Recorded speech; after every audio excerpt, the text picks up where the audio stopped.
오늘은 출애굽기 40번째 시간입니다. 아버지께서는 낙이었던 자를 장자라 부르신다 라는 제목으로 본문을 좀 살펴보도록 하겠습니다. 13장의 거의 절반 이상을 차지하는 본문을 가지고 저희들이 보는데, 어떻게 보면 이 본문이 저희들이 앞서서 유월절과 그 무교절에 관한 규례들을 계속 살펴봤기 때문에 중복되어 있는 본문처럼 여겨질 수 있습니다. 그러나 여기에서 나오는 이제 특별히 무교절 규례 같은 경우에는 우리 독자로서 우리는 앞서 이미 여러 차례 언급되었기 때문에 잘 알고 있지만은, 실제 당시 출애굽 백성들이 이거 무교절을 규례로 지켜야 하는구나 라는 것을 공표받아서 알게 되는 것은 오늘의 본문이거든요. 그리고 오늘 본문에서 좀 주목할 만한 점은 이 전체 본문을 관통하고 있는 중심 주제가 뭘까라는 것을 저희들이 보면은요, 무교절도 그렇고 이제 초태생을 하나님 앞에 바치는 규례도 그렇고 그 모든 전반 뒤에 깔려 있는 사상은 무엇이냐면은, 여호와께서 장자의 죽음의 재앙 가운데서 우리를 구원해 내셨다라는 것입니다. 그렇기 때문에 우리가 무교절을 지키고, 그렇기 때문에 저희들이 초태생을 하나님 앞에 돌려드리게 되는 것이죠.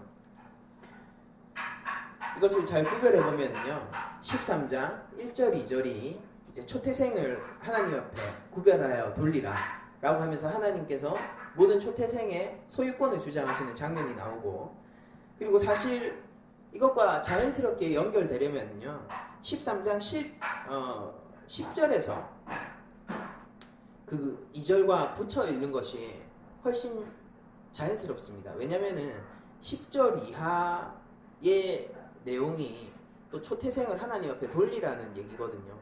그런데 3절에서 8절 사이는 무교절에 관한 얘기인데, 이 초태생을 하나님 앞에 돌려드리라 라고 얘기하는 이 이야기 중간에 이 무교절 규례를 집어넣어 놓은 형태로 되어 있습니다. 오늘 본문의 구조이죠. 그리고 9절과 16절을 보면은 이게 똑같죠. 본문이 똑같죠. 이것이 내 손의 기여와 내 미간의 표가 되리라. 이는 여호와께서 그 손의 권능으로 우리를 애굽에서 인도하여 내셨음이라 할지니라. 이것이 16절이고요. 9절이 이것으로 내 손의 기여와 내 미간의 표를 삼고 여호와의 율법이 내 입에 있게 하라. 이는 여호와께서 강하신 손으로 너를 애굽에서 인도하여 내셨음이니 라고 얘기를 하고 있습니다. 그러니까 무교절이든 초태생 규례를 지키는 것이든 이것이 자녀들에게 끊기지 않고, 그리고 자녀들에게 뿐만이 아니라 나에게 있어서도 끊기지 않고 굉장히 하나님 앞에서 내가 지켜나가야 할 규례로서, 그렇게 여호와의 말씀으로서, 아주 중요한 것이죠. 이 개념이 여호와의 말씀으로서 이것을 마음에 간직하고 이것을 실천하여야 한다 라고 말씀을 하고 있거든요. 근데 그 근거가 무엇이냐면은 너를 애굽에서 인도하여 냈기 때문이다 라고 얘기를 하는 것이죠. 그러니까 이것을 저희들이 접근을 할 때 단순히 이런 규례들을 하나님께서 명령하셔서 이것을 해야지 나에게 예배를 드리는 것이다 정도로 생각하고 계시면요, 그거는 조금 이해 수준이 낮은 것입니다. 이게 이 각 규례들의 마지막 절에 하나님께서 선언하고 계신 것을 보아서 저희들은 하나님께서 이 규례를 저희들이 흔히 생각하는 율법적 차원이 아니라 보은적인 차원에서 주셨다라는 것을 저희들이 생각을 해야 하는 것입니다. 그러니까 하나님께서 먼저 큰 은혜를 베푸셨습니다. 그들이 감당할 수 없는 큰 은혜입니다. 그들이 할 수 없었던 일이에요. 그러니까 지금 당장 이 자리에서 현대가 자본주의 사회니까 이런 예를 들면 적절할까요? 지금 당장 내 자녀가 납치를 당했는데 납치범들이 이런 요구를 하는 거예요. 지금 당장 200억을 가지고 오지 않는 이상 아이를 절대 살려보내지 않을 거고, 그거를 네가 만약에 준비하지 못하면은 반드시 아이는 죽을 것이다. 기한은 24시간이다 라고 했을 때, 여러분들 그 누가 아이를 살릴 수 있겠습니까? 불가능하죠. 불가능합니다. 여기 계신 우리 가운데서 아무리 돈이 많더라도 200억이 어디 있어요? 우리 같은 소시민들이. 그러니까 절대 살릴 수가 없죠. 그런데 그 일이 만약에 일어나면 어떻게 되는 겁니까? 납치범을 잡아주는 사람이 생긴 거예요. 그리고 우리를 위하여서 200억을 대신 지불하여 준 사람이 있다라고 생각을 해보십시오. 그 사람이 이렇게 얘기하는 거죠. 제가 베푼 이 선처를 절대 잊지 말아 주십시오. 이 선처를 잊지 않기 위해서 1년에 한 번씩 날을 정해놓고 제가 당신에게 베푼 은혜를 기억하는 날로 삼아 주십시오 라고 얘기를 하면요, 여러분들 그렇게 하지 않을까요? 그러면 저희들이 그 날을 기억하고 그 사람의 은혜를 기억하는 것으로 감사하고 기뻐지지, 이것으로 내가 뭔가를 했다라는 생각은 절대 하지 않겠죠. 이게 보훈적인 차원이라는 것이죠. 은혜에 보답하는 차원이라는 뜻입니다. 그래서 이 초태생을 하나님 앞에 제사로 올려드리는 것이나 무교절을 지키는 것, 이 모든 것은 하나님이 베푸신 큰 은혜, 사실 200억을 대속해 주신 것과 아주 그냥 차원이 다르죠. 한 민족을, 노예되었던 한 민족을 해방시켜 주신 것이거든요. 자유자로. 거기다가 너희에게 가나안 땅을 주겠다라고까지 약속을 하신 거거든요. 내가 반드시 줄게. 반드시 줄게. 라고 약속까지 하신 것이거든요. 적과 꿀이 흐르는 땅을 약속하신 것이란 말입니다. 그러니까 이 은혜 가운데서 과연 누가 하나님께서 그래 이 날을 지켜라 라고 했을 때 그것을 부담스럽게 여겼겠습니까? 결국 부담스러운 사실이 아니죠. 당연히 감사하면서 하는 일이란 말입니다. 그것이 오늘 무교절과 초태생을 바치는 규례 뒤에 숨어있는 하나님께서 요구하신 그런 율법의 정신인 것입니다. 그래서 특별히 오늘 좀 보고 싶은 것은 초태생 규례에 관한 것을 보고 싶은데요. 초태생을 하나님 앞에 바쳐드릴 때 이제 짐승은요 하나님 앞에 제사를 드리게 되어 있죠. 짐승은 하나님께 첫 새끼의 것이 하나님 것이기 때문에 하나님 앞에 번제로 올려드립니다. 그런데 사람은 어떻게 되느냐면은 대속하게 되어 있어요. 그러니까 사람을 죽일 수는 없어요. 율법에서도 얘기하죠. 너희가 이방신에게 자녀를 바치는 그런, 그게 정확하게 바알에게 바치던 제사였습니다. 그런 인신제사를 금하도록 한 것이 율법이기 때문에, 그리고 모든 인간을 하나님의 형상으로서 심지어 하나님께서 살인자조차 도피할 수 있는 그런 방안들을 마련해 주시지 않습니까? 최초의 살인자 가인 역시 누가 지키셨냐면 하나님께서 지키셨어요. 그 생명을. 이제 그런 것이 율법의 정신이기 때문에 사람을 직접 죽이진 않는단 말입니다. 그게 아니라 첫 것을 어떻게 하게 하느냐면은 대신해서 속죄케 하는 대속 제물을 준비하신단 말이에요. 그래서 여기에선 잘 나오지 않지만은 민수기 18장에 보면요, 율법에 정확하게 그 대속의 가격이 기록되어 있어요. 그게 뭐냐면은 은 5세겔입니다. 제가 민수기 18장 15절 이하를 제가 한번 읽어드릴 텐데 여러분들 한번 들어보십시오. 여호와께 드리는 모든 생물의 처음 나는 것은, 그러니까 살아있는 모든 것의 첫 것은 하나님 거예요. 여호와께 드리는 모든 생물의 처음 나는 것은 사람이나 짐승이나 다 네 것이로되 처음 태어난 사람은 반드시 대속할 것이요, 처음 태어난 부정한 짐승도 대속할 것이며, 그러니까 대속되는 게 두 개가 있죠. 뭐냐면은 부정한 짐승하고 사람이에요. 그 사람을 대속할 때는 난지 한 달 이후에 네가 정한 대로 성소의 세겔을 따라 은 5세겔로 대속하라. 한 세겔은 20게라이니라 라고 말씀을 하시고 계십니다. 그러니까 여러분들 이 5세겔이라고 하면은 현대의 화폐 단위와 다르기 때문에 정확하게 환산하는 건 불가능하죠. 그러나 여러분들 이렇게 이해하시면 좋아요. 한 6개월 정도, 그러니까 일반적으로 노동자가 한 6개월 정도 일하면은 벌 수 있는 돈이 은 5세겔 정도입니다. 여러분들 이 대속 가격은 좀 절대적이에요. 그러니까 여기에는 예외가 없습니다.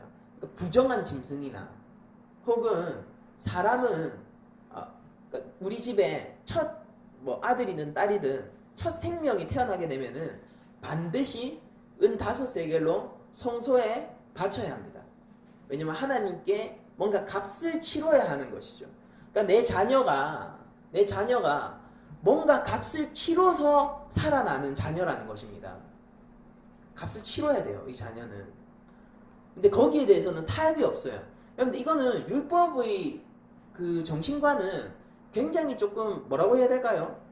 좀 상이한 부분이 있어요. 왜 그러냐면은 여러분들 제사 중에서 제일 대표적인 것이 번제 같은 건데요.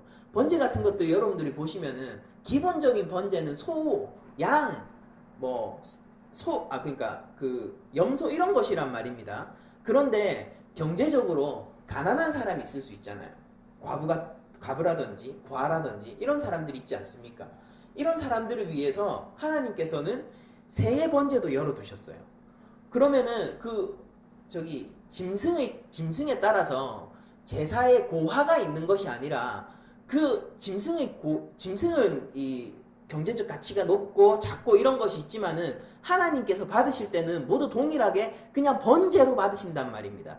그러니까 사회적인 약자를 하나님께서는 항상 고려해 주셨고 그들을 위하여서 항상 열어두셨어요. 그러니까 집 비둘기가 없는 사람도 있을 거 아닙니까? 그래서 산 비둘기도 하나님께서 받으세요. 새해 번제에는 집 비둘기나 산 비둘기 모두가 통용이 됩니다. 그래서 하나님은 언제나 사회적 약자, 경제적 약자들을 고려하시는 판단을 항상 하셨단 말입니다. 그러니까 우리가 11조라는 것도 무엇입니까? 하나님께서 10분의 1을 떼어서 누구한테 주는 것이죠? 레위 지파한테 주는 거잖아요. 레위 지파가 어떤 지파입니까? 경제 활동을 할 수 없는 지파예요.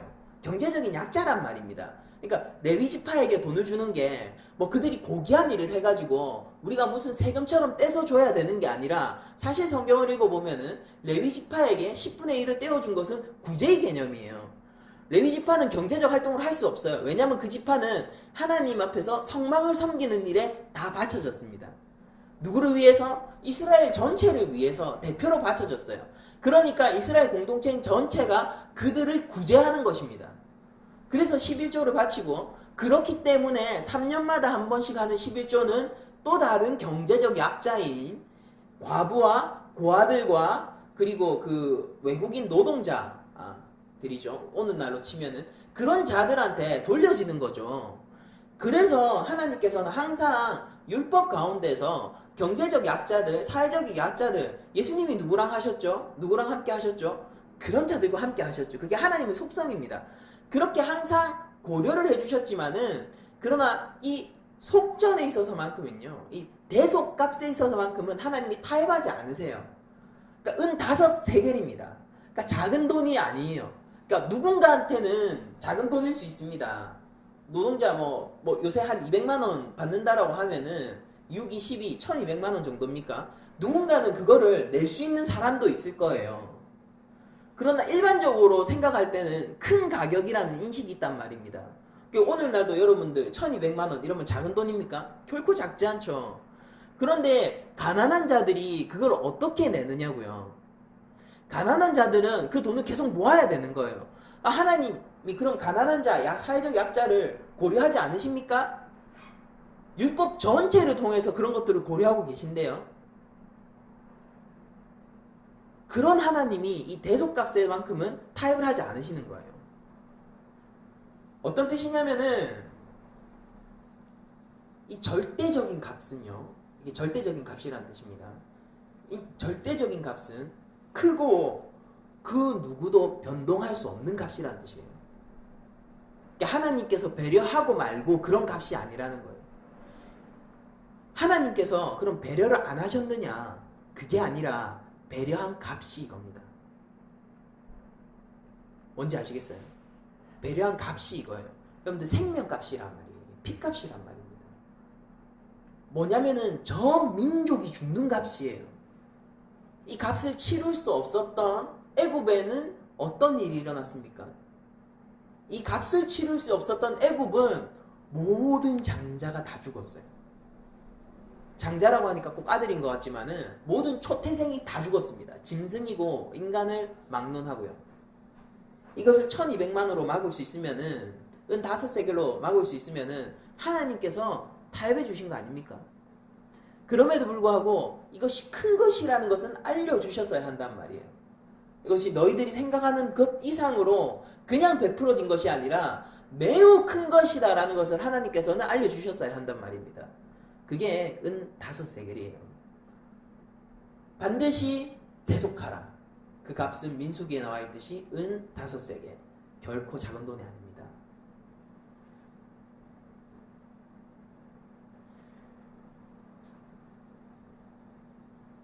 하나님께서는 민수기 18장 저희들이 15절 16절을 읽었는데 17절 18절을 제가 더 읽어드리면은 좀 하나님께서 어떤 마음으로 이런 규례들을 정하셨는지 저희들이 좀 더 알 수 있는데요.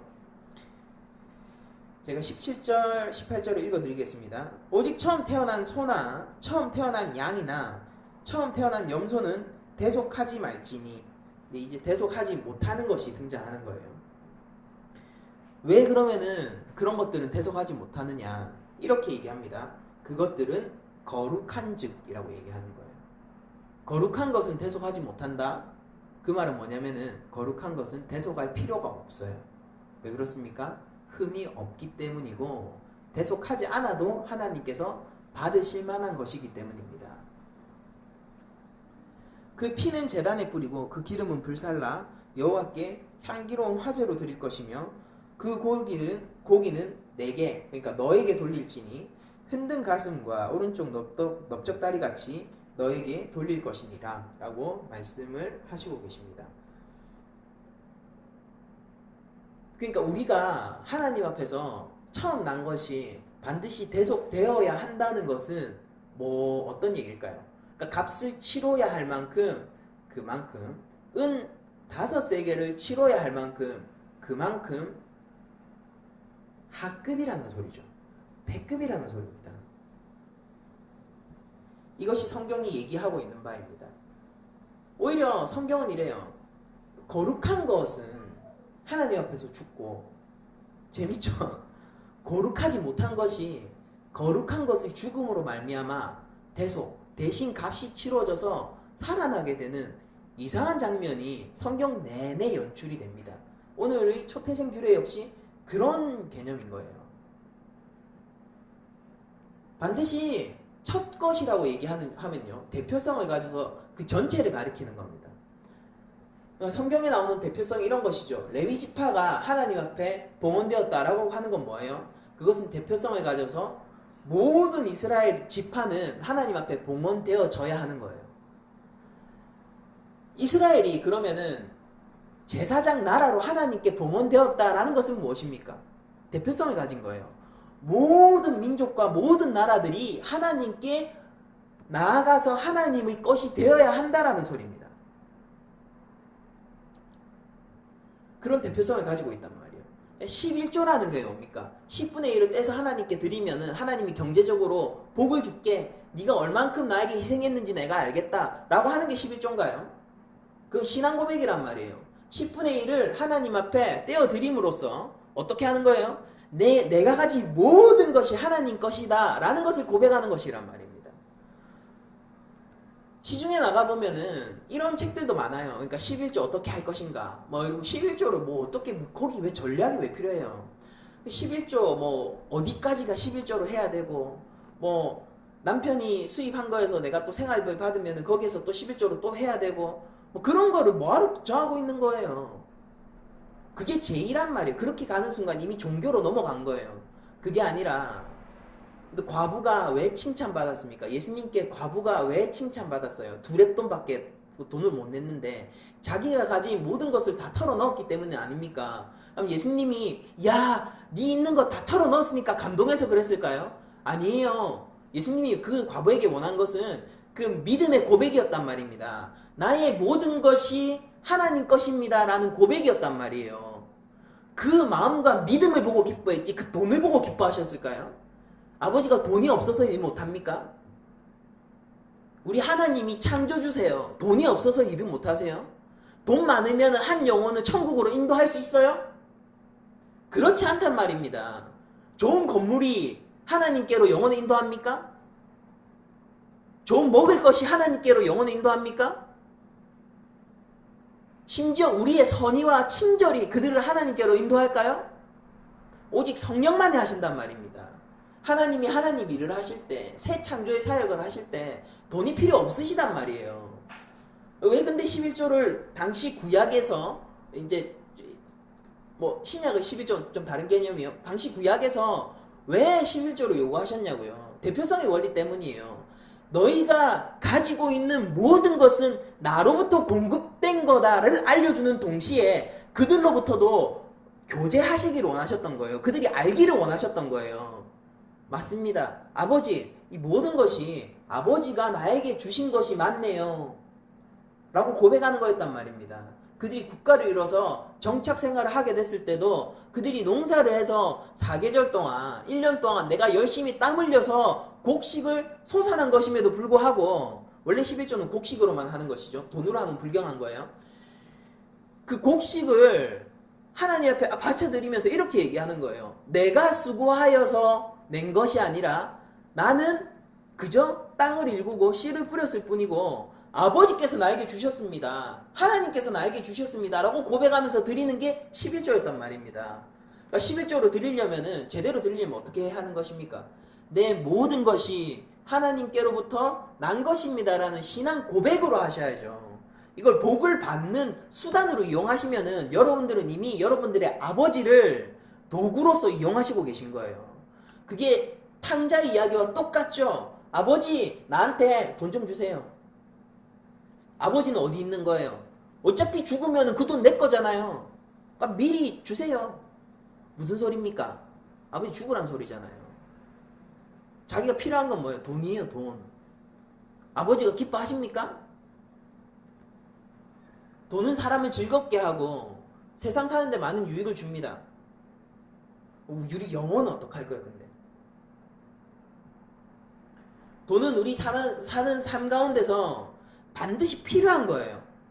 근데 반드시 필요하다고 우상 삼으면 어떡할 겁니까? 반드시 필요한 것이 우상이 되기 십상이거든요. 항상 그래왔어요. 하나님이 주신 좋은 것들, 반드시 필요한 것이 하나님의 자리를 뺏게 되는 것입니다. 그럼 돈이 하나님의 자리를 뺏었습니까? 아니죠. 내가 하나님 치우고 돈을 그 자리에 올려놓은 거잖아요. 누구의 죄입니까? 돈이 죄스러운 건가요? 내가 죄인인 것이에요.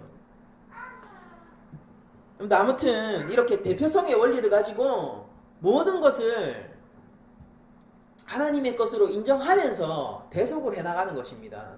그러면서 그 뒤에는 또 하나의 고백이 있는 것이죠. 이 대속을 해야 할 만큼 우리는 하나님 앞에서 보잘것없습니다라는 고백을 하는 것이죠. 원래 그러면은 이들이 첫 자식들을 하나님 옆에 대속하면서 무슨 고백을 했었을까요? 우리들은 애굽의 종이었습니다라는 고백을 했을 거란 말이에요. 왜냐하면 하나님께서 너 대속해. 그 근거가 뭐였습니까? 너를 애굽에서 인도하여 낸 여호와가 나다라고 말씀하시는 거니까 반대로 뒤집어서 얘기하자면은 어떤 신앙 고백으로 그들이 대속했어야 하냐면은 나는 본디 애굽의 종이었으나 그러나 아버지가 하나님께서 나를 살리셨습니다. 나를 자유케 하셨습니다. 우리는 꿈도 못 꿀 그 일을 하시고야 마셨습니다. 라고 얘기를 하는 거란 말입니다.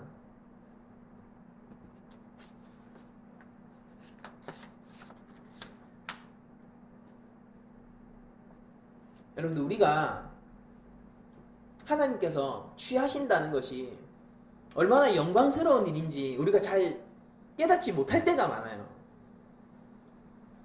하나님께서 취하시겠다라는 것, 내가 내 것으로 삼겠다라는 것이 어떤 것인지 아십니까? 그거는 우리는 항상 인간적인 왕을 생각하면은 폭정적이고 폭압적이고 소모시키는 왕을 생각하잖아요. 그렇지 않습니까? 내가 저 사람 거야 라고 얘기하는 순간 그것은 우리가 흔히 얘기하는 노예의 개념이죠. 지금까지 노예들이 선한 대접을 받았던 역사가 없어요. 인간의 역사 가운데서. 언제나 폭정적인 대부분 폭정적인 대우를 받았었죠. 아버지가 우리를 우리의 것으로 주장한다는 것은 뭐냐면요. 열장을 통해서 우리들이 잘 살펴봤듯이 너희 뒤로 빠져 있어. 내가 싸울게. 이겁니다. 너 뒤로 빠져 있어. 너 못 이기지. 내가 앞에 나설게. 원래 뭐 어떻게 되는 거예요? 노예들아 일어나라. 나를 위해 싸워라. 이렇게 돼야 되는 거잖아요. 근데 우리 아버지는 이게 진짜 자녀로 대접해 주시는 거예요. 빠져 있어. 너 행여라도 다칠까? 너 행여라도 다칠까? 저기 가만히 있어. 나오지 마. 여기 전쟁터다. 그러면서 전쟁터 한복판으로 돌격해 나가시는 게 우리 아버지란 말입니다. 그게 우리가 하나님께 되는 거예요. 그래놓고 하나님께서 이렇게 얘기하는 거예요. 내가 반드시 승리할 건데 그 기쁨 너한테 줄게. 너와 함께 누리기 원한다. 내가 왜 전쟁하는지 알아? 내가 이 기쁨을 너랑 같이 누리기 위해서야. 그렇게 얘기하는 게 하나님께 되는 거예요. 우리가. 하나님이 우리를 하나님의 소유로 주장하신다는 게 어떤 의미인지 아세요? 내가 너를 섬기겠다라는 의미예요. 근데 그 섬기는 자들이 어떤 것입니까? 속전을 지불해야 할 만큼 보잘할 것 없는 자들임에도 불구하고 말입니다.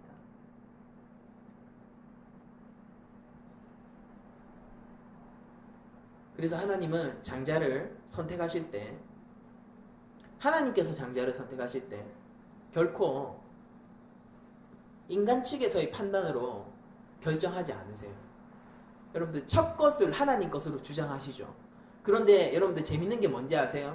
창세기가 출애굽기 앞에 있지 않습니까? 창세기 내내 하나님께서 첫 것으로 주장하시고 이것이 내 것이라고 주장했던 사람들 중에서 진짜 인간이 내어놓은 첫 것은 아무것도 없었어요. 잘 생각해 보십시오. 장자의 권리는 하나님께 속해 있는 거예요. 하나님이 뭘 찾으시느냐? 하나님이 값을 치르고, 이 값을 치르는 게 굉장히 중요한 개념이에요. 값을 치르고 뭘 찾으시느냐? 하나님 마음인 거예요. 하나님의 손에 달려 있습니다. 하나님이 절대적인 선택과 하나님의 절대적인 주권 아래에서 하나님께서 뭔가를 장자로 찾으시는데 그건 우리가 생각할 때의 장자와는 좀 달라요. 창세기를 보면은요, 인간의 장자는 계속해서 기각되고 하나님 앞에서 하나님이 선택한 차자가 장자가 되는 경우가 굉장히 많죠. 족장시대는 내내 그랬어요. 가인과 아벨부터 시작해가지고 족장시대는 내내 그랬어요. 가인과 아벨 중에서 누가 하나님의 장자였습니까? 아벨이었죠. 아벨이 가인이 죽였어요. 가인이 그 하나님의 장자를 죽였어요. 인간의 장자잖아요. 가인은 죽였어요. 그러니까 어떻게 하셨습니까? 하나님이 셋을 주셔서 하나님의 장자를 가인한테 안 죽어요. 셋을 주셔가지고 하나님의 장자를 하나님이 만드셔가지고 하나님이 이어가셨어요. 그것이 족장시대는 이렇게 나옵니다. 이스마엘과 이삭으로 나오죠. 여러분들 누가 하나님의 장자죠? 이삭이에요.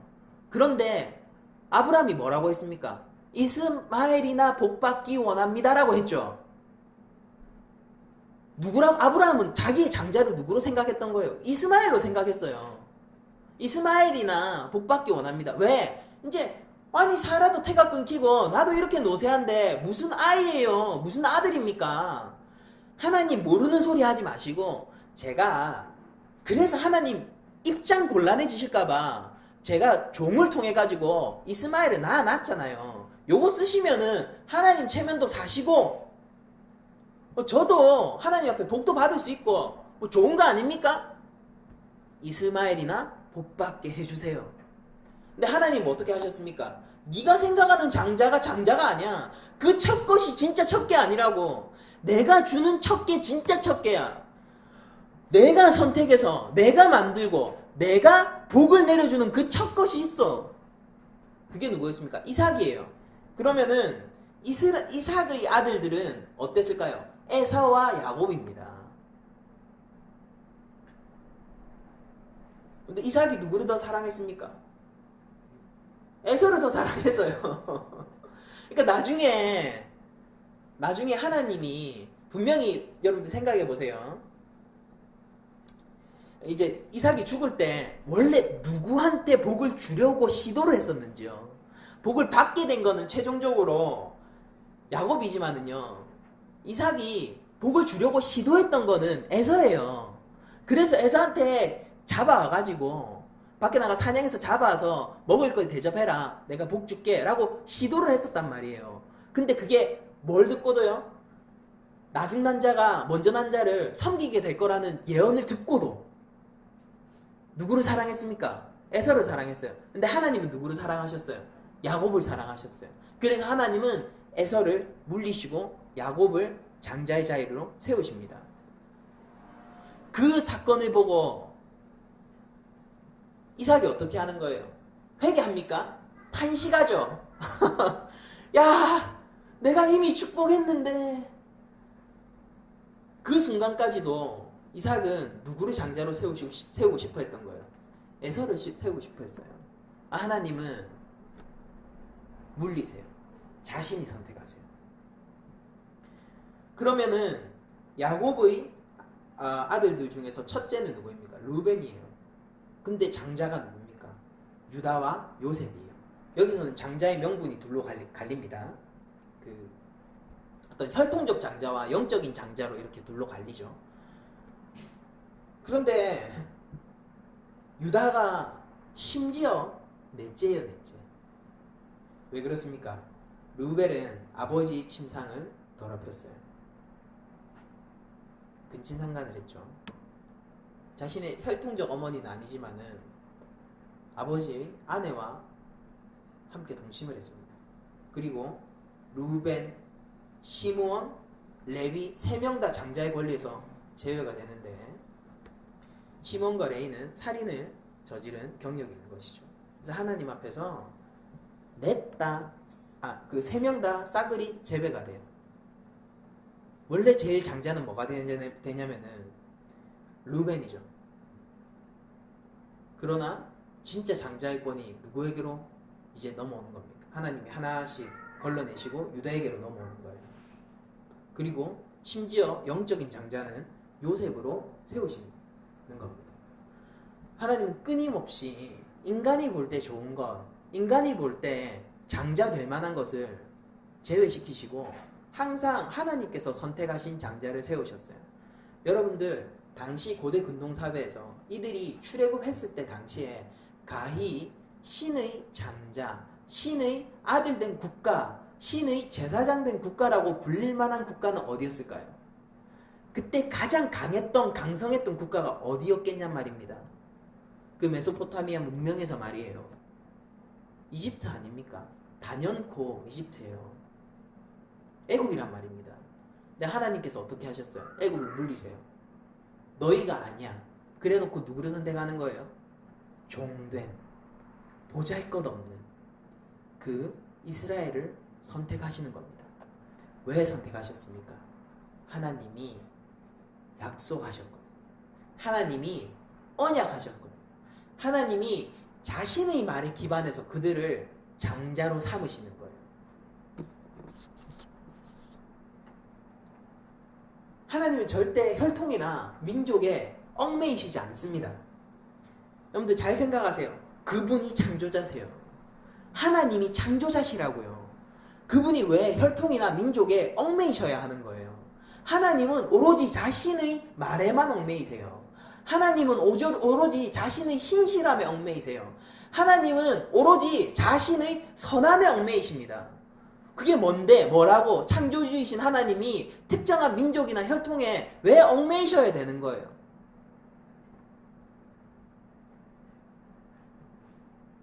그분이 어떤 혈통을 선하게 만드신 게 아니에요. 그게 아니라 그분의 모든 창조물은 선한 의지와 계획 아래서 만들어졌어요. 하나님의 창조 사건은 모두 선합니다. 그러나 인간, 정확히는 아담으로부터 시작된 인간의 죄로 인하여서 모든 민족과 인류는 제 지배 아래로 옮겨졌을 뿐인 거예요. 인간이 스스로 하나님의 그 테두리 밖으로 나가버렸다는 얘기입니다. 자기 발로 걸어가지고요.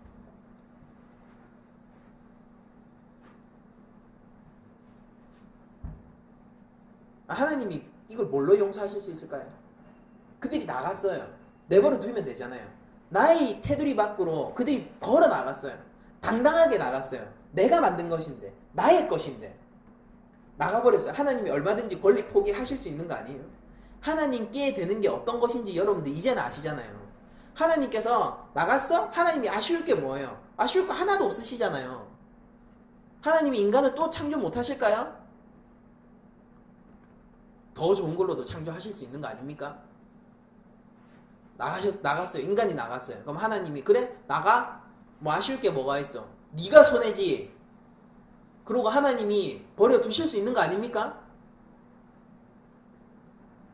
근데 왜 값을 치르고 그들을 찾느냐 말입니다.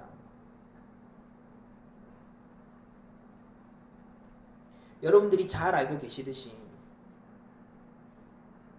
이 대속의 값은 나중에 십자가 위에서 완성이 됩니다. 하나님은 이스라엘을 장자로 부르셨지만은요, 그들이 장자 삼기 위해서 무슨 일을 하셨냐면요, 독생자를 그들에게 내어주는 일을 하셨어요. 하나뿐인 아들요. 모노게네스. 하나뿐인 아들. 요한일서 4장 9절을 보면 이렇게 말씀을 하고 계십니다. 하나님의 사랑이 우리에게 이렇게 나타난 바 되었으니 이것이 우리 아버지의 사랑입니다. 하나님이 자기의 독생자를, 하나뿐인 아들이라는 소리예요. 하나밖에 없는 아들을 세상에 보내심은 그로 말미암아 우리를 살리려 하심이라. 왜 보내셨습니까? 우리를 살리려고 세상 가운데 내어주셨대요. 요한복음 3장 16절, 하나님이 세상을 이처럼 사랑하사, 이게 사랑이에요. 독생자를 주셨으니 이게 하나님의 사랑이에요. 이는 그를 믿는 자마다 멸망하지 않고 우리를 살리려 했다고 했죠. 뭡니까? 그게 영생을 얻게 하려 하심이라. 그런데 이 하나뿐인 아들을 우리한테 내어주어서 우리에게 생명을 주심으로 이 하나뿐인 아들을 장자로 만드시는 거예요. 첫 번째 아들로. 원래 아들이 하나밖에 없으면 첫째, 둘째 개념이 어디 있어요? 그냥 아들이죠. 아들이면은 그 아들이에요. 그 아들, 하나밖에 없는 아들, 다른 아들 없어요. 그런데 그 아들을 우리 가운데로 내어주심으로 말미암아 그 아들을 첫째 아들로 만드셨단 말입니다. 더 선을 어선으로 만들어 버리신 거예요. 이거 뭡니까? 로마서 8장 29절은 이렇게 얘기하고 있어요. 하나님이 미리 아신 자들 또한 그 아들의 형상을 본받게 하기 위하여 미리 정하셨으니 이는 그로 이게 그가 예수님입니다. 그로 많은 형제 중에서 맏아들이 되게 하려 하심이니라. 우리한테 주셔서 영생을 주시는데 그게 뭐라고 얘기하는 거예요? 로마서는 그 아들의 형상을 본받게 하기 위해서예요. 그 아들의 형상, 하나님의 형상이죠. 이걸 뭐라고 얘기합니까? 우리가 회복이라고 부르잖아요. 우리를 회복시키셔서 하나님의 영광을 함께 공유하는 존재로 만드시고 아들의 형상을 본받게 하기 위해서, 그게 영생인 거예요. 본받게 하기 위해서 이 땅에 아들을 보내셨는데 그로 말미암아 우리가 예수 그리스도의 형상이 됨으로 말미암아 그리스도와 하나됨으로 말미암아 예수님이 유일한 아들이 아니라 첫째 아들이 되신 겁니다. 그러니까 첫째 아들은 반드시 하나님 거여야 되잖아요. 개념이 이해가 가시죠? 첫째 것은 반드시 하나님 거여야 돼요. 왜? 그래야지 대표성의 원리를 따라서 둘째, 셋째, 넷째, 다섯, 여섯, 일곱, 여덟, 아홉, 열 전부 다 하나님 거 되는 거니까. 첫째 거는 무조건 하나님 거여야 돼요. 이 초태생 규례를 통해가지고 여호와 하나님이 이 이스라엘 민족, 고대 근동에 살던 이스라엘 민족에게 뭘 가르쳐 주기로 원했던 거예요? 십자가의 원리를 가르쳐 주기 원했던 겁니다. 복음의 원리를 지금 가르쳐 주고 있는 거예요. 이게 단순한 율법이 아니라. 자, 여러분들 보십시오. 히브리서는 또 이렇게 얘기합니다. 또 그가 맏아들을 이끌어 세상에 다시 들어오게 하실 때에, 이게 맏아들이 뭡니까? 첫째 아들이라는 소리잖아요. 맏아들을 이끌어 세상에 다시 들어오게 하실 때에, 이게 재림주를 가리키는 얘기거든요. 하나님의 모든 천사들은 그에게 경배할지어다 라고 얘기하면서 예수님이 이제 히브리서에 가면은 당연히 첫째 아들이 되어 있어요.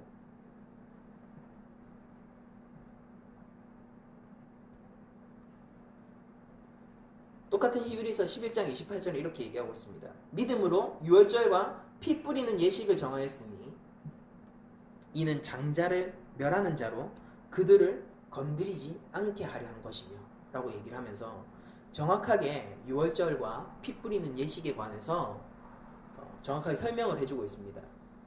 왜 그렇습니까? 장자가 죽으면은 그 뒤에 난 것들은 다 죽어요. 장자가 죽으면은 거기에 속해 있는 거는 싹 다 죽는다고요. 근데 맏아들이 살아있으면은 거기에 속해 있는 둘째, 셋째, 넷째, 다섯 다 산다고요. 그리고 이것을 하나님의 사랑이라고 성경은 기록하고 있습니다. 여러분들 사랑을 언제 느끼십니까? 하나님의 사랑을 뭘로 확인하십니까? 아픈 거 낫게 해주실 때 하나님의 사랑을 느끼세요? 내 삶에서 취업 잘 되게 해주셨을 때 하나님의 사랑을 느끼십니까? 돈 잘 벌게 되었을 때 여러분들 하나님의 사랑을 느끼세요? 내 아들이 잘 됐을 때 하나님의 사랑을 느끼시나요? 내가 결혼 잘했을 때 하나님의 사랑을 느끼십니까? 언제 하나님의 사랑을 느끼세요? 제가 말씀드린 이 모든 것이 하나님의 사랑을 느끼는 어떤 순간순간의 어떤 장면들이 될 수 있겠지만은요, 여러분들 궁극적인 하나님의 사랑을 무엇으로 느끼셔야 하냐면 십자가 위에서 느끼셔야 돼요. 자신의 아들을 내어주셨어요. 그래서 그 아들의 형상을 우리에게 허락하셨어요. 그로 말미암아 우리는 양자가 되었습니다. 양자. 그 양자의 권리가 어떤 건지 아십니까? 양자의 권리는 아버지의 유산을 친자와 동일하게 받을 수 있는 권리를 가진 자들을 양자라고 불러요.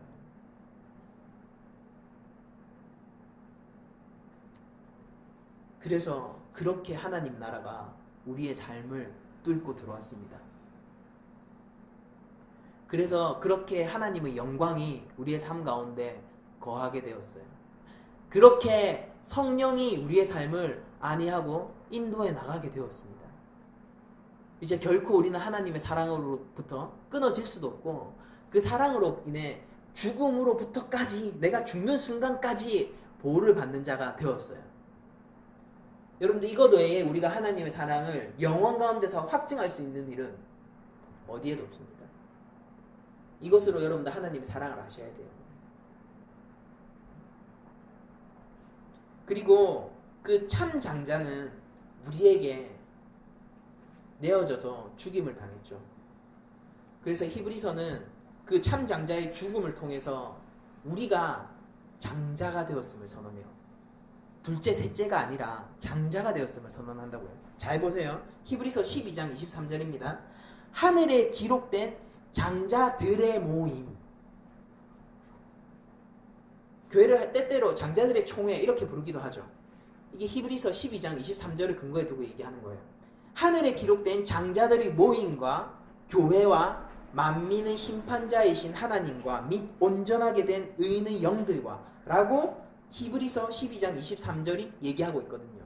우리 교회를 뭐라고 얘기합니까? 하늘에 기록된 장자들의 모임이라고 부르고 있어요. 하나님이 취하셨습니다. 하나님이 취하셨어요. 우리를 하나님 것으로 만드셨습니다. 하나님의 진짜 장자를 죽임으로써 우리에게 장자의 권리를 주셨다고요. 이것이 복음입니다. 이것이 권세예요.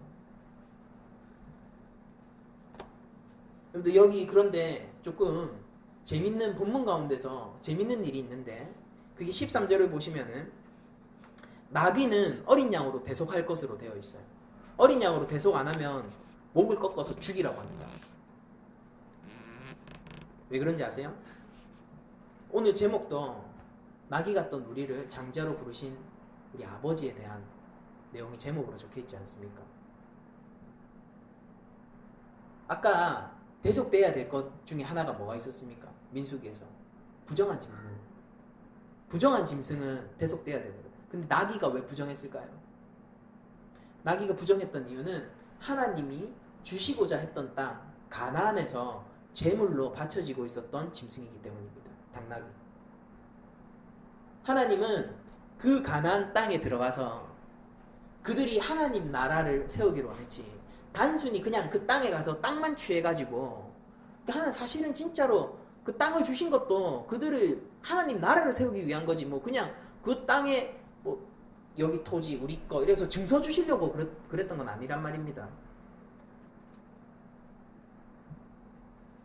고대 근동의 중요한 문서 중에서 하나가 마리 문서라는 게 있어요. 그게 뭐냐면은 성경에 나오는 아모리 족속이 남긴 가장 방대한 문서인데요.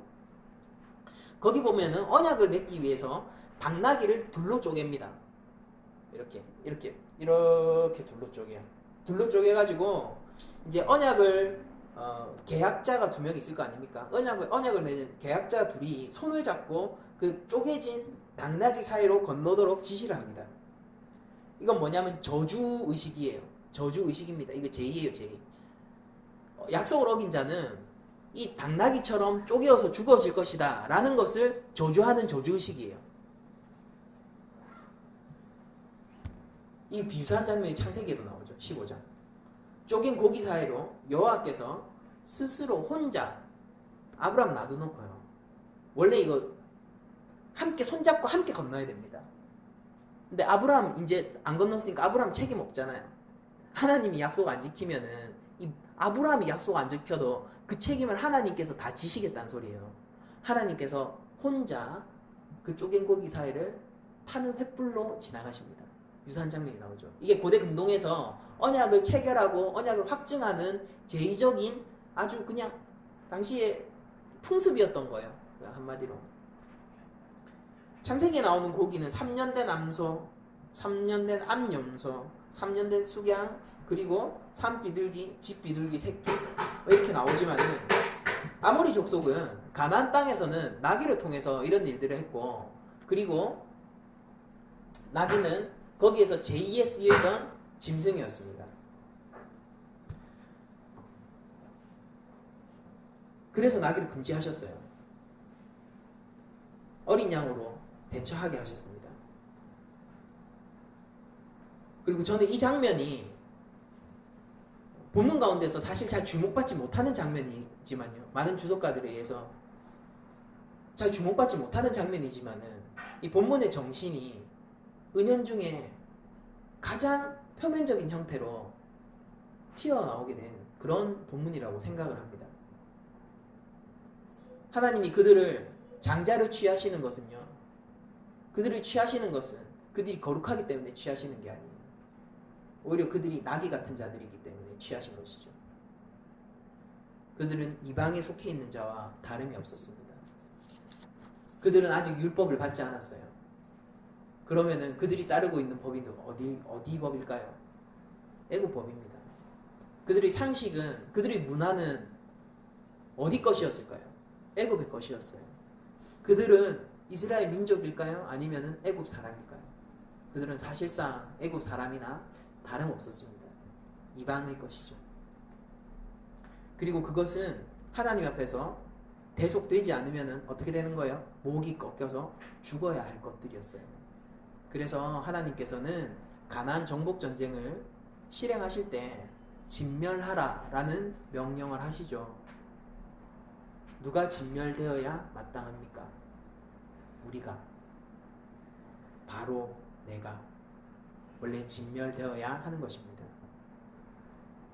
그런데 그런 나귀를 위하여서 어린 양이 대속하여서 죽게 되는 것입니다.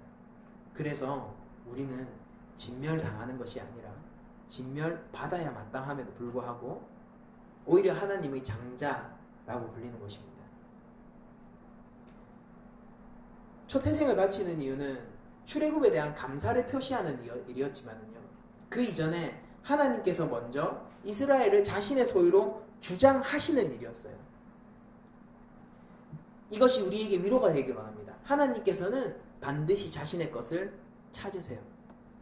실수하지 않고 반드시 찾으십니다. 이게 우리 삶 속에서 위로가 되었으면 좋겠어요. 여러분들, 우리는 십자가 사건의 현장에 있지 않았어요. 우리는 요한이 아닙니다. 우리는 그 마리아가 아닙니다. 그 사건을 보지 못했어요. 어떻게 예수님의 손과 발에 못이 박혔는지, 어떻게 창에 찔림 당했는지 우리는 보지 못했습니다. 출애굽의 다음 세대 자녀들도 출애굽 현장에 있지 않았어요. 출애굽 현장을 경험하지 못했어요. 그들은 열장을 통과하지 못했고 홍해가 갈라지는 사건을 보지 못했습니다. 그러나 부모들의 가르침과 먹을 것, 무교병이죠. 먹을 것, 대속 제사들을 통해서 출애굽을 함께 경험하게 됩니다. 우리는 십자가 사건의 현장에 있지 않았고 그것을 경험하지 못했지만은 우리 역시 성경을 통해 회개를 통하여서 특별히 그리스도를 알아감을 통해서 영적 출애굽에 합류하게 됩니다. 여러분들, 아버지께서 우리를 찾으셨습니다. 아버지께서 우리를 찾으셨어요. 그리고 아버지께서 우리를 주장하세요. 그리고 내가 너를 찾기 위해서 값을 치렀다라고 얘기하는 겁니다. 우리에게 묻은 것이 무엇이었습니까? 아버지가 우리를 찾기 위해서 치러야 내야 했었던 그 값이 뭘까요? 우리가 치러냈어야 하는 값은 하나님을 반역하고 하나님의 곁을 스스로 떠난 값이었어요. 우리는 하나님을 값으로 치렀어야 했다는 소리예요. 우리가 하나님을 배반했다고요. 그럼 하나님 뭘로 우리가 만족시킬 수 있습니까? 하나님께 뭘로 보상할 수가 있는 거예요? 하나님이 무엇을 온전한 것이라고 할까요? 값을 다 치렀다라고 뭘 보고 그렇게 말씀하실까요? 우리의 값이 하나님이란 말이에요. 그래서 하나님이 아버지께서 독생자를 보내셨어요. 우리 가운데. 우리의 대속값입니다. 핏값. 그 핏값은 하나님의 아들이에요. 우리의 삶은 누구의 것입니까? 마지막 질문입니다. 우리의 삶은 누구의 것입니까? 우리는 누구에게 속해 있습니까? 여러분들, 뭐가 행복한 삶인가요? 무엇이 행복한 삶이에요? 참으로 행복한 삶이 무엇입니까? 요새 너무 막 행복 하다 보니까 오히려 반동으로 책임감 있는 삶에 대한 내용들이 나오고 있죠. 그런 운동들이 있죠. 그래서 너무 행복만을 얘기하고 그냥 모든 것으로부터 자유한 이런 것들은 삶을 오히려 더 억압시킨다 이렇게 얘기하면서 삶의 역사적으로 항상 삶은 책임감을 통하여서 의미를 가져왔다라고 얘기를 합니다. 고난이 의미를 준다. 책임감이 의미를 준다. 그러므로 자녀를 키우는 자가 삶에 한 가지 더 의미를 갖게 된 거다.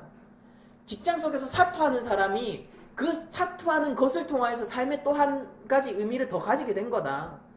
그러므로 책임감 있는 삶을 살아라. 젊은 세대여, 너무 행복만을 추구하지 말라. 행복만을 추구하면 행복이라는 감옥에 갇히게 될 것이다. 그것으로 말미암아 불행해질 것이다. 이렇게 얘기하는 그런 얘기들이 떠돌고 있단 말입니다. 그런데 여러분들, 이건 일견 맞는 말이지만은요, 그 책임감조차도 수요한 사람이 없으면은 그냥 단순히 내가 만들어서 쫓고 있는 것이면 그건 허상이란 말입니다. 모든 것이 사실은 삼켜지는 거예요. 영존하시는 그 어떤 그분으로부터 가치 수요를 받지 않는 이상은 그것은 언젠가 다 사그러질 거란 말이에요. 다 일시적인 거란 말입니다. 뭐가 행복한 삶입니까? 책임이 인생의 의미를 가져옵니까? 그것도 결국 허무해지는 것입니다. 무엇이 행복한 삶입니까? 영존한 가치를 따르는 것, 그게 행복한 삶입니다. 우리가 그냥 하나님을 바라보자 라고 얘기하는 것, 그게 사실은 행복한 삶이에요. 그게 우리 인생에 행복도 가져다주고 우리 인생에 책임감도 가져다줍니다. 하나님께서는 권리가 충분하시다는 사실을 이 자리에서 선포하기를 원합니다. 하나님이 우리를 부르실 때 인격적으로 불러주시잖아요. 우리가 마음이 다칠까 달래면서 불러주시지 않습니까? 저는 그게 30년 걸렸어요.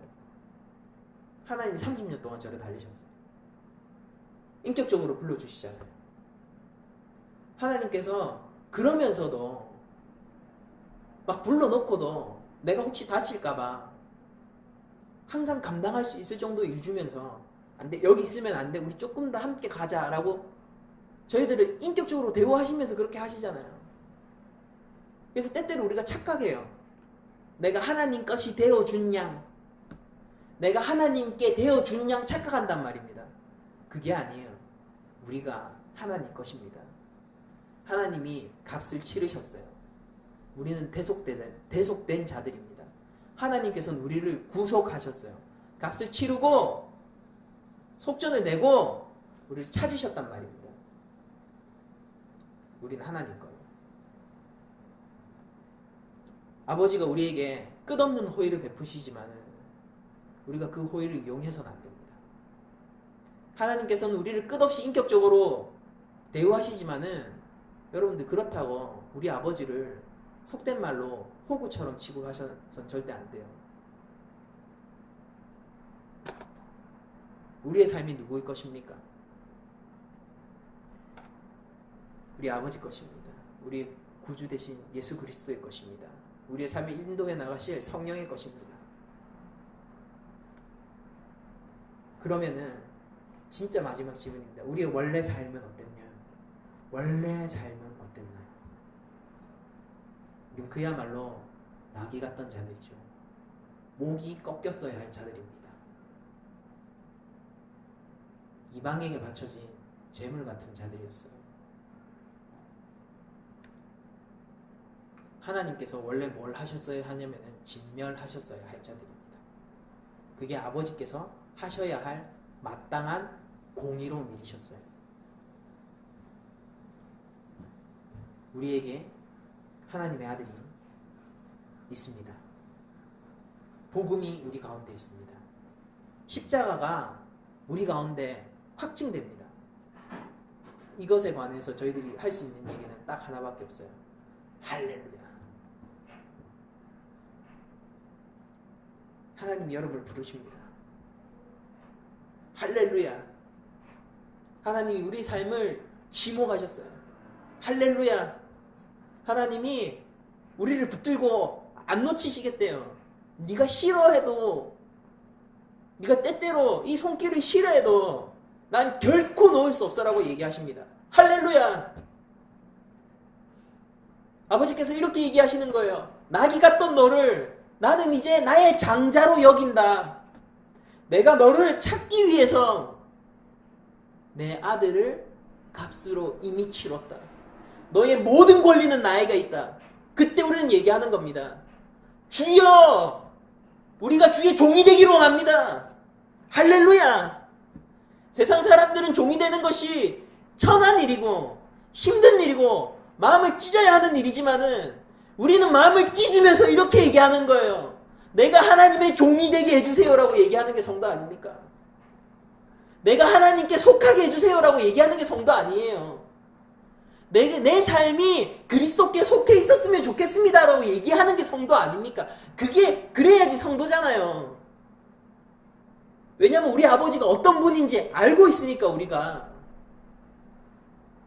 나를 위하여서 아들을 보내신 사랑의 하나님을 우리가 아니까 가슴을 찢으면 오히려 우리 이렇게 얘기하는 거 아닙니까?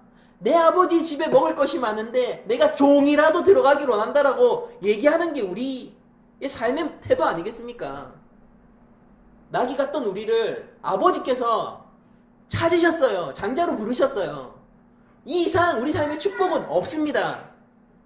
여러분들 한 주간 살아가실 때에도 기억하시기 바랍니다. 우리가 흔들리는 것들로 하나님 살아계심을 알려고 자꾸 시도를 하면요, 하나님이 자꾸만 없는 것 같아요. 흔들리는 것, 없어지는 것들로 하나님을 자꾸 찾으려고 하면은 그걸로 하나님 있는지 없는지 확증해봐요. 언제까지 그럴 겁니까? 그런 것들로 찾으려고 하면은 하나님은 끝없이 여러분 눈앞에서 사라질 겁니다. 하나님이 나를 낳았네. 나 지금 하나님이 안 지켜주시네. 하나님께서 내 삶에서 잠시 떠났네.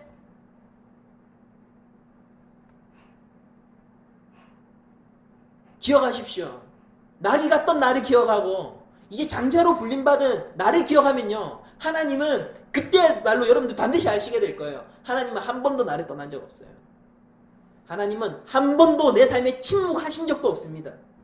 하나님은 한 번도 나를 놓고 1초라도 눈을 돌린 적이 없다고요. 그게 위로가 아니면 뭘로 위로받는 게 성도입니까? 이게 복음이 아니면 왜 우리가 생명을 걸어야 돼요? 흔들리는 것에 생명을 걸지 마세요. 영전하는 것에 생명을 거십시오. 우리의 인생을 뭐에 걸어야 됩니까? 내 삶을 왜 예수 그리스도께 내어줘야 돼요? 심지어 이렇게 얘기하신단 말이에요. 우리 아버지는 다 값 치르고 당연히 하나님 거고 당연한 거예요. 이거는 값 다 치렀어요. 심지어 우리 창조주세요. 창조주인데도 값을 치르고 찾아왔다고요. 호세아가 고멜 당연히 자기 아내지. 근데 왜 값 치르고 찾아오냐고요. 당연히 자기 아내 아닙니까? 내 아내잖아요. 근데 왜 값이 이루고 찾아오냐고요. 우리의 신랑 되신 예수님은 왜 우리를 위하여서 핏값을 치르고 우리 신분의 교회를 찾으셔야 하는 거라 그렇게 하셨어야 하는 거냔 말이에요. 우리한테 뒤탈없게 하려고 이렇게 찾아놓고도 당연히 주장하시면 되죠. 내 거다 이렇게 주장하시면 되죠. 왜 인격적으로 우리를 이끌고 가시냔 말입니다. 그게 우리 아버지예요. 누가 받는 대우입니까? 장자가 받는 대우예요. 그게. 낙이 같던 우리가 장자 같은 대우를 받으면서 살아가고 있습니다. 돈 없으세요? 괜찮아요. 아버지가 우리를 장자로 삼아주셨어요. 근데 건강이 없으십니까? 괜찮아요. 아버지가 우리를 장자로 삼아주셨어요. 마지막 날 회복합시다. 근데 삶 속에서 어려움이 있으십니까? 괜찮아요. 아버지가 우리를 장자로 참아주셨어요. 믿음으로 돌파한다는 거는 단순히 잘 될 거로 믿고 그 상황들을 돌파하는 것이 아닙니다. 확실한 증거 위에서 우리가 돌파해 나가는 거예요. 하나님 살아계신 거 실감 못 하신다고요? 십자가를 바라보세요. 하나님 살아계세요. 삶 속에서 하나님이 자꾸 떠나는 것 같다고요? 십자가를 바라보세요. 하나님 한 번도 떠나신 적 없습니다. 내 삶을 하나님께 내어놓기 힘들다고요? 십자가를 바라보세요. 아버지가 치른 값을 보면은 감사함으로 내 삶을 좀 가져달라고 애걸복걸하게 될 것입니다. 한 주간 살아갈 때 우리 삶이 하나님께 속한 것이라는 것을 확증해 나가는 삶을 삽시다. 우리가 한 주간 살아갈 때에 너무 그렇게 막 많은 것에 얽매이지 마세요. 심지어 교회 일이라고 하더라도 여러분들 믿음 가운데서 행하십시오.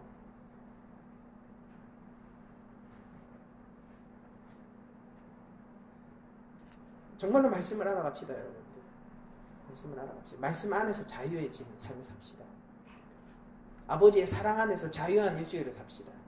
우리의 삶이 이제 예수 그리스도일 것이라고 고백할 때 오는 풍요와 우리의 삶이 아버지께 완전히 속해 있습니다라고 얘기할 때 오는 그 은혜들, 그 영광이란 말 왜 어떤 것으로 설명을 할까요? 그 영광을 누리는 일주일을 좀 즐기고 마음껏 누리면서 살다가 다음 주에 와가지고 우리가 다시 인사합시다. 할렐루야라고, 하나님의 이름을 찬양합니다라고, 그분이 내 삶을 붙들고 계시다고 그렇게 찬양했으면 좋겠습니다. 한 주간 우리가 십자가 위에서 우리의 삶을 대속하셔서 값을 치르시고 단단히 붙들고 계신 하나님을 찬양하면서 한 주간 살아가기를 축복드리며 모든 말씀을 마치도록 하겠습니다.